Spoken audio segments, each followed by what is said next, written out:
told there was a 30% chance I would be a 5-year survivor. My wife, Megan, was diagnosed with stage 4 stomach cancer at the age of 31. I was diagnosed with stage 3 stomach cancer. I was recently diagnosed with stage 3B stomach cancer.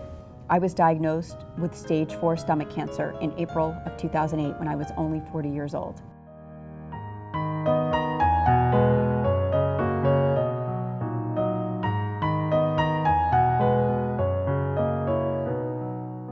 First opinion I got, they told me I had 6 to 9 months to live. I'd never be a candidate for surgery. They would find me wonderful palliative care, and I should really look into clinical studies because I wasn't going to live. I came with these symptoms: inability to eat, extreme stomach pain, and extreme weight loss.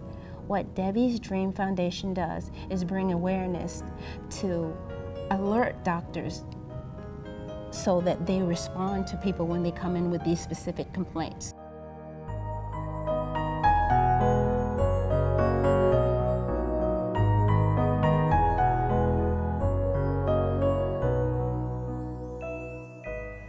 %80 of stomach cancers are not diagnosed until stage 4. This is actually our last picture that we took together. He passed peacefully in my arms on April 15th.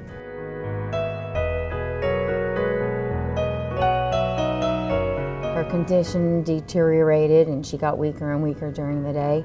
And I'd look at her in that reclining chair and say, "What are you doing in that chair? This is not the natural order of things. I should be in that chair."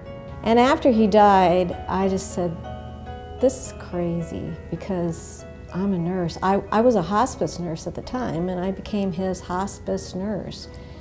And I just can't think of too many cancers that are more vicious than this cancer. Then they decided to do an upper scope because of her previous symptoms. And 2 days later is when our world fell apart.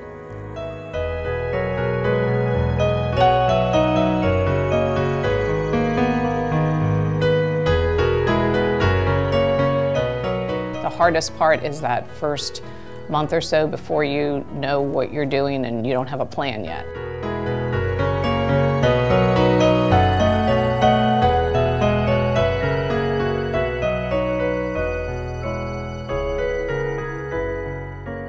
Our website is rich with information for stomach cancer patients.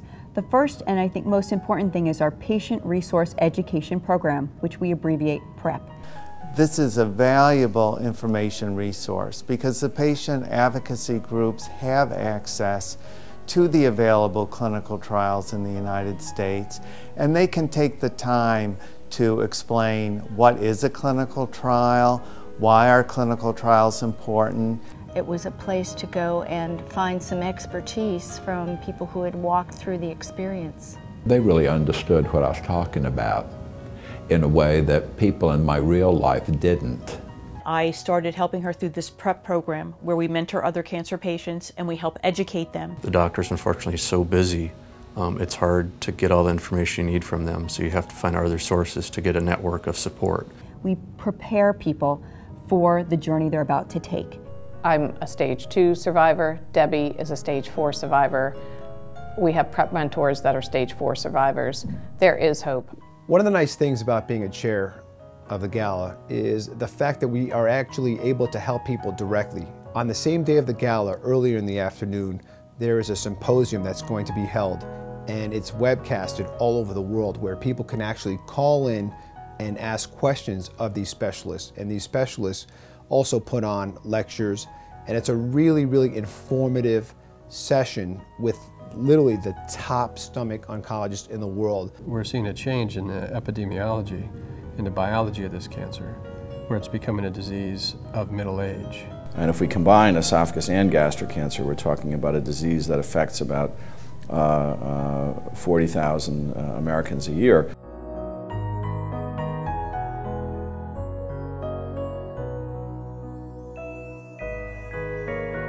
There just haven't been advocates for stomach cancer research, and now there are.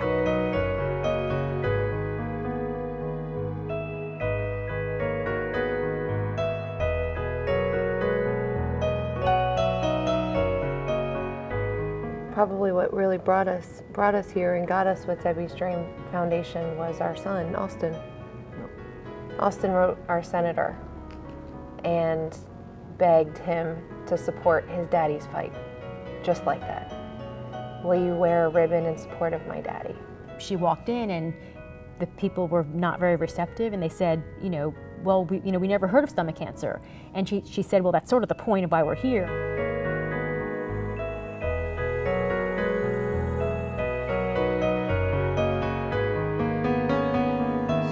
The newer ideas are going to come from younger generation. And in order to support them, we need a big pot of money. We're seeing that benefits of several lines of chemotherapy are beneficial. First and second line chemotherapies prolong survival. That is very important to me because as a person who needs chemotherapy for the rest of my life, I need to have a chemo that won't stop working.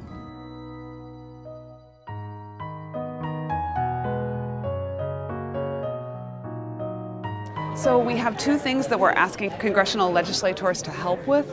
Number one is advocacy with the National Cancer Institute. That's where the lion's share of funding is for. And our second one is to include stomach cancer in the congressionally directed peer-reviewed cancer research program in the Department of Defense bill.